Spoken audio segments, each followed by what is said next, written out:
जनता दल के राष्ट्रीय अध्यक्ष अंशुमन जोशी ने आज दिल्ली में सिविल डिफेंस के बेरोजगार कर्मचारियों के लिए प्रेस वार्ता का आयोजन किया, जिसमें अंशुमन जोशी ने उनको न्याय दिलाने का आश्वासन दिया है।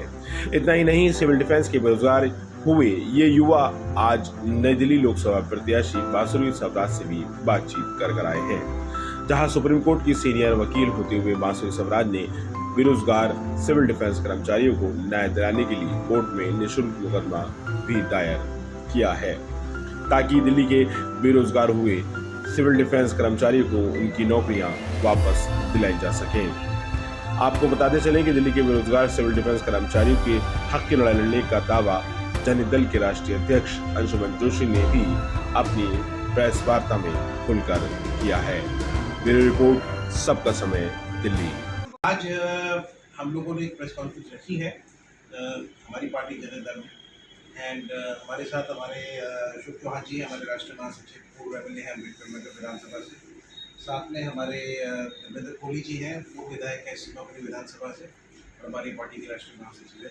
पीछे हमारी पार्टी के उपाध्यक्ष तिवारी जी बैठे हैं और हमारे साथ में सिविल डिफेंस वॉलंटियर्स का जो नेतृत्व कर रहे हैं इलियास भाई हैं, साथ में दिनेश भाई हैं, साथ में जितने भी लोग हैं हमारे के सारे सिविल डिफेंस वॉलंटियर्स हैं। ये पिछले 7-8 महीने से त्रस्त हैं, परेशान हैं। ये पिछले 7-8 महीने से राजघाट के ऊपर, कभी दिल्ली सेक्रेटेरिएट के ऊपर धरना दे के बैठे हैं और कई बार ये आम आदमी पार्टी के कई मंत्रियों के पास में, उनके मुख्यमंत्री आवास पे कईयों के पास जा चुके हैं और परेशान हो चुके हैं अपनी मुसीबत लेके। एक दिन 31 अक्टूबर का दिन था 2023 का, एक दिन सडनली एक आदेश आता है कि इन लोगों को सभी 10,792 इतनी संख्या के सिविल डिफेंस वॉलंटियर्स जो दिल्ली में कार्यरत थे, इन सब लोगों को निकाल दिया बिना किसी नोटिस के। दिल्ली सरकार ने इनको निकाल दिया। देखिए, इसके साथ में इन लोगों को गुमराह भी करा गया। आरोप प्रति आरोप का एक दौर चला। आरोप प्रति आरोप में इन्होंने बेफजूल के एलिगेशन लगाए गए हमारे एमसी साहब के ऊपर। लेकिन सत्य बात ये है कि दिल्ली सरकार ने इनको निकाला है। दिल्ली सरकार ने ना कोई इनको नोटिस दिया, बिना किसी नोटिस के इल्लीगल तरीके से इनको निकाला है। पहले तो सबसे बड़ा मुद्दा ये है कि जो इनको निकाला गया है बिना किसी नोटिस दिए, वो बिल्कुल गलत है, असंवैधानिक है, प्रक्रिया गलत की गई है। दूसरी बात ये है कि अगर दिल्ली सरकार इनको चाहती थी वापस रीइंस्टेट करवाना, तो माननीय हाई कोर्ट के अंदर उच्च न्यायालय में उन्होंने एक अपना रिप्लाई दिया। उस रिप्लाई के अनुसार उन्होंने इनको डिसोन किया है पूरी तरह से, और ये कहा है कि ये तो स्वयं सेवक थे। सत्य बात ये है कि स्वयं सेवक थे, तो इन स्वयं से, और ये आपदा में इनकी जरूरत अगर होती है तो देखिए, मैं आपसे क्वेश्चन पूछना चाहता हूँ, फिर आपने महीने के 28 दिन इनको 10 साल 11 साल से क्यों रखा? 2800 करोड़ रुपया आपने इसके अंदर बजट पिछले 10 साल का यूज किया है। तो मैं आपसे पूछता हूँ, जब 10 साल से चल ही रहा था, काम कर ही रहे थे, तो क्या जरूरत थी इनको निकालने की? फिर दिल्ली सरकार ने आदेश दिया इनको निकालने का। निकालने के बाद में अगर दिल्ली सरकार चाहती तो इनको रीइंस्टेट कर सकती थी। इनकी नौकरियां, उनके पास शक्तियां थी, भरपूर शक्तियां थी। वैसे भी ये सर्विसेज के अंडर नहीं आता है, कोई आईएएस ऑफिसर तो है नहीं, ना ही अंडर सेक्रेटरी थे, ना ज्वाइंट सेक्रेटरी थे, ना कोई और थे। तीसरा सबसे बड़ा मुद्दा ये है जो इनके लिए इम्पोर्टेंट था, वो ये था कि देखिए, इनको एक गुमराह करके राजेंद्र पाल गौतम जी ने एक रेजोल्यूशन मूव किया विधानसभा के अंदर। उस रेजोल्यूशन में उन्होंने आभार व्यक्त किया कि अगर इनको नहीं निकाला गया होता तो फिर ये महिलाओं की सुरक्षा कर सकते थे, बस के अंदर बस मार्शल्स, बहुत सारे प्रॉब्लम्स होती हैं उनसे बचा सकते थे। देखिए, इनको जो नौकरियों पर रखा गया था वो रखा गया था सिविल डिफेंस वॉलंटियर्स के तौर पे, लेकिन इनको जो कार्यरत किया गया था वो अलग अलग विभागों के अंदर इनको लगा दिया था। कहीं किसी डिपार्टमेंट में, कहीं किसी डिपार्टमेंट में, कहीं किसी डिपार्टमेंट में, और 4 घंटे की निःशुल्क सेवा इनको करनी पड़ती थी, जो कि कहीं ना कहीं आम आदमी पार्टी के लिए इनको करना ही पड़ता था किसी ना किसी कार्य। तीसरी बात अब ये है, क्योंकि इन लोगों ने ऑलरेडी इनको निकाल दिया है नौकरियों से, आज ये स्थिति है कि कम से कम 13 से 14 लोग सुसाइड कर चुके हैं, ये वहां बैठे हैं, कोई आम आदमी पार्टी का मंत्री इनकी बात सुन के राजी नहीं है। सबसे बड़ी आज प्रॉब्लम ये है इन लोगों की कि इनके पास इतनी स्थितियां खराब हो गई हैं, इनकी घर की परिस्थितियां इतनी खराब हो गई हैं कि अपनी फैमिली को बिल्कुल भी ये मेंटेन नहीं कर पा रहे। इनके पास ना कोई पैसा है, ना इनके पास कुछ है। गुरुद्वारे से इतने महीनों से ये लोग खाना खा रहे हैं वहाँ पे, तो इतनी बुरी स्थिति हमारे यहाँ पे हुई हुई है दिल्ली के। मैं एक और बात आज आपको बताना चाहता हूँ कि दिल्ली सरकार अगर चाहती तो इनको रीइंस्टेट कर सकती थी। उनके पास भरपूर शक्तियाँ थी, 62 विधानसभा के अंदर एमएलए हैं उनके पास में, तो वो कभी भी बिल ला के भी इस अपने आदेश को वापस ले सकती थी, सब कुछ कर सकती थी, लेकिन उन्होंने चूज किया कि वो ना करे।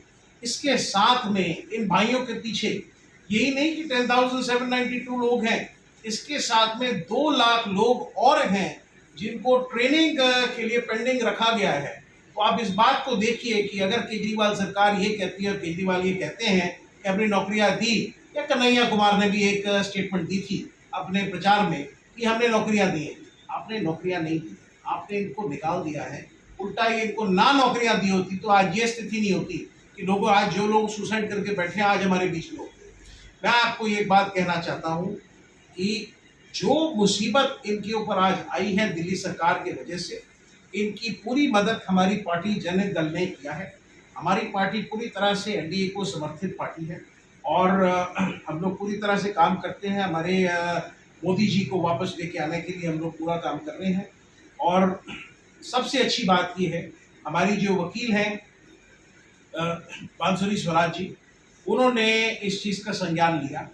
बांसुरी स्वराज जी ने बिल्कुल निःशुल्क सीनियर एडवोकेट्स की टीम और अपनी पूरी लीगल टीम साथ में लगाई है, जो कि जिन्होंने केस फाइल किया है कोर्ट के अंदर, माननीय उच्च न्यायालय के अंदर, इन हमारे सिविल डिफेंस भाइयों के लिए, ताकि इन हजारों लोगों की नौकरियां वापस आ सके, इनको वापस नौकरियों में बहाल करा सके। और सबसे अच्छी बात यह, बिल्कुल निःशुल्क रूप में उन्होंने इनकी पूरी मदद की है। ये सुषमा स्वराज जी का दिल था, वो भी सभी की मदद करती थी।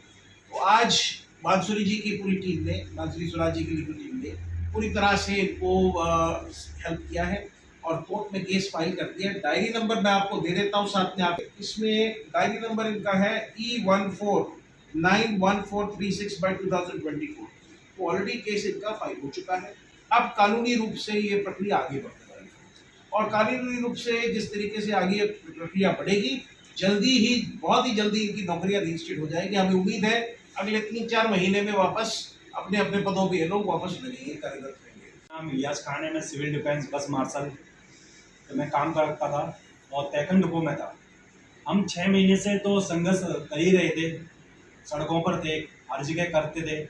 और आज मुझे इतनी खुशी है क्योंकि हम वासु जी जो लोकसभा प्रत्याशी भी हैं, आज उनसे मिले। उन्होंने हमें एक आश्वासन दिया, पहले भी जब उनकी टिकट फाइनल हुई थी तब भी हम उनसे मिले थे। आज उन्होंने फिर दोबारा उनकी मुलाकात हुई और जनहित के जो अध्यक्ष साहब, राष्ट्रीय अध्यक्ष साहब हैं, इनके माध्यम से हुई। तो आज उन्होंने हमें एक आश्वासन दिया, और एक आश्वासन नहीं कहूँगा, एक वादा किया।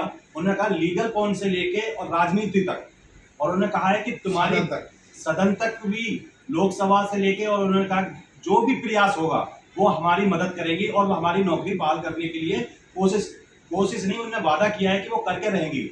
और मुझे आज इस बात की खुशी है कि हमने इतने दरवाजे खटखटाए, हर दरवाजे पे गए, मगर ऐसा आश्वासन और ऐसा वादा किसी ने नहीं किया जो आज उन्होंने किया है।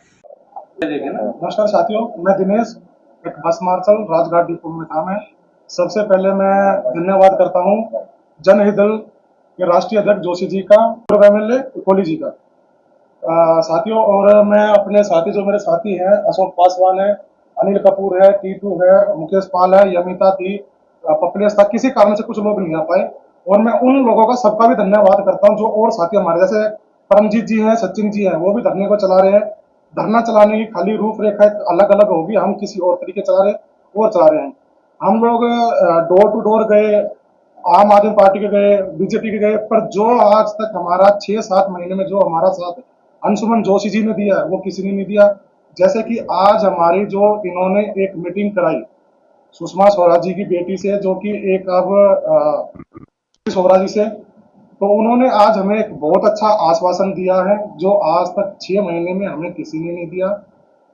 उन जो आज हमारी जो कोर्ट केस की जो फाइल थी, जो मैंने आपको डायरी नंबर दे दिया है, केस हमारा फाइल हो चुका है। इस हफ्ते में हमारा कोर्ट केस लग जाएगा। तो मैं अपने बाकी साथियों से ये कहूंगा, जो हमने हजारों लोगों की जो साइन कराए थे, हमने किसी का डॉक्यूमेंट्स नहीं लिया, किसी से पैसे नहीं लिए, वो सारी चीजें जोशी जी की ओर से हुई हैं। किसी से हमने कोई पैसा नहीं, हम जोशी जी के सामने ये बात ऑन मीडिया बता रहे हैं कि हमने किसी बच्चे से कोई पैसा नहीं लिया। सिर्फ जोशी जी ने अपने कंधे पे रख के वो आप लोगों की नौकरी बहाली कराने के लिए और ये वादा किया कि 60 साल की नौकरी आपको दिला के ही रहेंगे।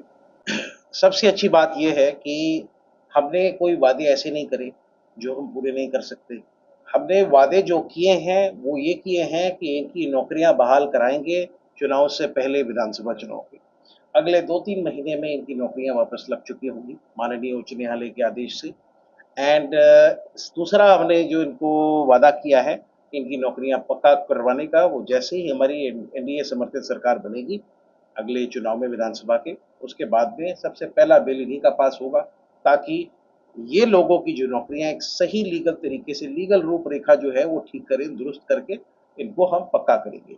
साथ में इनके साथ में जो मोस्ट इम्पोर्टेंट बात है, जो भी ये इतने महीनों से यहाँ सड़क पे बैठे हैं, परेशान हैं, उसकी जो भी कंपनसेशन होगी माननीय उच्च न्यायालय से हम उसके लिए आग्रह करेंगे। अगर वहां से इनको रिलीफ मिलता है उस मामले में तो अच्छी बात है, नहीं तो हमारी सरकार जब बनेगी तो जो भी एरियर्स होंगे हम उसको क्लियर करवाएंगे। हजारों लोग हमारे साथ हैं। अभी हमने जो पिटिशन फाइल करी है उसमें करीब 4,500 लोग से 5,000 लोग के बीच में है जिनकी फाइल हम लोगों ने कर दी है। जो लोग बचे हैं वो कभी भी अपना नाम जुड़वाने के लिए हमें संपर्क कर लेंगे। इन लोगों को वो जोड़ सकते हैं हम उनका नाम। नहीं, कोई आर्थिक योगदान नहीं, ये बिल्कुल निःशुल्क हम इनके लिए कर रहे हैं। देखो, जब लड़ना है इनके हकों के लिए, इनको हितों के लिए, तो पैसे का कोई मामला नहीं है। उल्टा हम लोग अपने खुद के पर्सनल लेवल के ऊपर जो भी कर सकते हैं इनकी मदद, वो हम लोग इनकी कर रहे हैं और करेंगे लीगल सपोर्ट के तौर पे। और सबसे अच्छी बात यह है कि सीनियर एडवोकेट्स, देश के सबसे सीनियर एडवोकेट्स इनके लिए आज केस लड़ रहे हैं। ये कोई छोटे मोटे एडवोकेट्स नहीं है, देश के सबसे सीनियर प्रोमिनेंट एडवोकेट्स हैं जो इनके लिए लड़ रहे हैं। टीम इनके पास आज की डेट में है, बिल्कुल भी नहीं, एब्सोल्युटली नहीं। देखिए, मैं पॉलिटिशियन बाद में हूँ, बिजनेसमैन पहले हूँ। एक बात मैं बता देता हूँ, इनकी नौकरियां जो लग रही हैं वो चुनाव के, विधानसभा के पहले लग रही हैं, बाद में नहीं। हर पॉलिटिशियन आके यही आपको ये वादा करेगा कि भाई हम तो सरकार बनाने के बाद करेंगे, नहीं। इनकी नौकरियां पहले लगेगी, उसके बाद हमारे साथ दिन रात लग के ये लोग पूरी कोशिश करेंगे कि जो सरकार है दिल्ली के अंदर भ्रष्टाचारी आम आदमी पार्टी सरकार, उसको हटाएं। देखिए, इन्होंने किसी समय पे उनके लिए भी बहुत मदद की थी। आज मुझे पूरा यकीन है ये पूरा समर्थन हम भाइयों को देंगे और हमारी पार्टी को एनडीए के अंदर माननीय मोदी जी के नेतृत्व में वापस हमारी यहाँ दिल्ली के अंदर सरकार बनेगी। इस बारी सारी जो सिचुएशन दिल्ली के अंदर है वो बदलेगी।